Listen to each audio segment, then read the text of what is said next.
ಜನವರಿಯಿಂದ ಮಾರ್ಚ್ನವರೆಗಿನ 4ನೇ ತ್ರೈಮಾಸಿಕದಲ್ಲಿ ರಾಜ್ಯವು 93,000 ಕೋಟಿ ಸಾಲ ಪಡೆಯುವ ಸಾಧ್ಯತೆ ಇದೆ ಎಂಬ ವರದಿಗಳನ್ನು ಉಲ್ಲೇಖಿಸಿ ಸಿದ್ದರಾಮಯ್ಯ ಅವರನ್ನ ಅತಿ ದೊಡ್ಡ ಸಾಲ ಪಡೆಯುವ ಮುಖ್ಯಮಂತ್ರಿ ಅಂತ ವಿರೋಧ ಪಕ್ಷ ಬಿಜೆಪಿ ಕರೆದಿದೆ. ಕರ್ನಾಟಕದಲ್ಲಿ ಅತಿ ಹೆಚ್ಚು ಕಾಲ ಮುಖ್ಯಮಂತ್ರಿಯಾಗಿ ಸೇವೆ ಸಲ್ಲಿಸಿದಂತಹ ದಾಖಲೆ ಬರೆದ ಬೆನ್ನಲ್ಲೇ ಹಣಕಾಸು ಖಾತೆಯನ್ನ ಹೊಂದಿರುವಂತಹ ಸಿದ್ದರಾಮಯ್ಯ ಬಗ್ಗೆ ಟ್ವೀಟ್ ಮೂಲಕ ಆರ್ ಅಶೋಕ್ ಅವರು ಕುಟುಕಿದ್ದಾರೆ.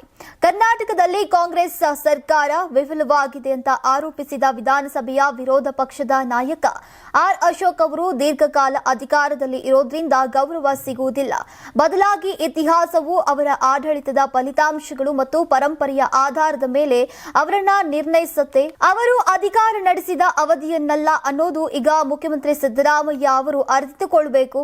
ಸಿದ್ದರಾಮಯ್ಯ ಅತಿ ಹೆಚ್ಚು ಕಾಲ ಸೇವೆ ಸಲ್ಲಿಸಿದಂತಹ ಮುಖ್ಯಮಂತ್ರಿಯಲ್ಲ, ಬದಲಿಗೆ ಅತಿ ಹೆಚ್ಚು ಸಾಲ ಪಡೆಯುವ ಮುಖ್ಯಮಂತ್ರಿ ಅಂತ ವ್ಯಂಗ್ಯವಾಡಿದ್ದಾರೆ.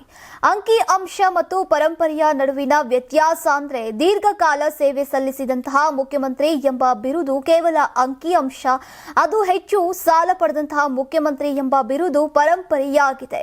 ಇವುಗಳಲ್ಲಿ ಒಂದನ್ನ ಮರೆತು ಬಿಡಲಾಗತ್ತೆ, ಇನ್ನೊಂದನ್ನ ಕರ್ನಾಟಕದ ಇತಿಹಾಸದ ಪುಸ್ತಕಗಳಲ್ಲಿ ಶಾಶ್ವತವಾಗಿ ನೆನಪಿಸಿಕೊಳ್ಳಲಾಗತ್ತೆ. ಸರ್ಕಾರವು ತಾನು ಉಳಿಸೋಕೆ ಪ್ರತಿ ತಿಂಗಳು ಸರಾಸರಿ 31,000 ಕೋಟಿ ರೂಪಾಯಿ ಸಾಲ ಪಡೆಯುವಂತಿದ್ರೆ ಅದು ಬಲದ ಸಂಕೇತವಲ್ಲ, ಆದರೆ ಹಣಕಾಸಿನ ಒತ್ತಡದ ಸ್ಪಷ್ಟ ಸೂಚಕವಾಗಿದೆ ಅಂತ ಆರ್ ಅಶೋಕ್ ಅವರು ಪೋಸ್ಟ್ ಮೂಲಕ ಈಗ ಟೀಕಿಸಿದ್ದಾರೆ. ಸಂಕ್ರಾಂತಿ ಹಬ್ಬದ ಪ್ರಯುಕ್ತ ಆಡ್6 ಮತ್ತು ಕರ್ನಾಟಕ ಟಿವಿ ವತಿಯಿಂದ ರಾಜ್ಯ ಮಟ್ಟದ ಸಂಕ್ರಾಂತಿ ರಂಗೋಲಿ ಸ್ಪರ್ಧೆ. ಕಾರ್ಯಕ್ರಮದ presenting sponsor Saptagiri NPS university. Associate sponsor Jeeni slim. Jeeni ಮನೆಯಲ್ಲಿದ್ರೆ ನೀವು ಸ್ಲಿಮ್ ಆಗೋದು guarantee. Co sponsor Nandana palace, legendary Andhra restaurant chain. KMF Nandini, ನಮ್ಮ ನಂದಿನಿ ನಮ್ಮ ಹೆಮ್ಮೆ. KSDL ಮೈಸೂರು ಸ್ಯಾಂಡಲ್ 100% ಶುದ್ಧ ಶ್ರೀಗಂಧದ ಎಣ್ಣೆಯಿಂದ ತಯಾರಿಸಿದ ಏಕೈಕ ಸಾಬೂನು. ಶ್ರೀ ಸಾಯಿ ಗೋಲ್ಡ್ ಪ್ಯಾಲೇಸ್, ನಿಮ್ಮ ವಿಶೇಷ ಸಂದರ್ಭಗಳ ಸಂಗಾತಿ. ರಾಜ್ಯಾದ್ಯಂತ ಬೆಂಗಳೂರು ಸೇರಿ 35 ಕೇಂದ್ರಗಳಲ್ಲಿ ಸಂಕ್ರಾಂತಿ ರಂಗೋಲಿ ಸ್ಪರ್ಧೆ. ರಂಗೋಲಿ ಬಿಡಿ, ಆಕರ್ಷಕ ಬಹುಮಾನ ಗೆಲ್ಲಿ.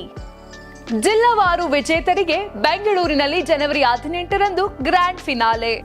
ಅರ್ಹತಾ ಸುತ್ತಿನ ಮೊದಲ ಬಹುಮಾನ 5,000 ರೂಪಾಯಿ, ದ್ವಿತೀಯ ಬಹುಮಾನ 3,000 ರೂಪಾಯಿ, ತೃತೀಯ ಬಹುಮಾನ 2,000 ರೂಪಾಯಿ, ಫಿನಾಲೆಯ ಮೊದಲ ಬಹುಮಾನ 30,000 ರೂಪಾಯಿ, ದ್ವಿತೀಯ ಬಹುಮಾನ 20,000 ರೂಪಾಯಿ, ತೃತೀಯ ಬಹುಮಾನ 10,000 ರೂಪಾಯಿ.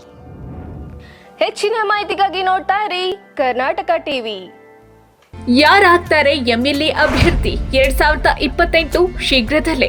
ಪ್ರತಿದಿನ ಒಂದೊಂದು ಕ್ಷೇತ್ರದ ಟಿಕೆಟ್ ಆಕಾಂಕ್ಷಿಗಳ ಸಂಪೂರ್ಣ ಮಾಹಿತಿ ಪೊಲಿಟಿಕಲ್ ಜರ್ನಲಿಸ್ಟ್ KM ಶಿವಕುಮಾರ್ ಅವರಿಂದ.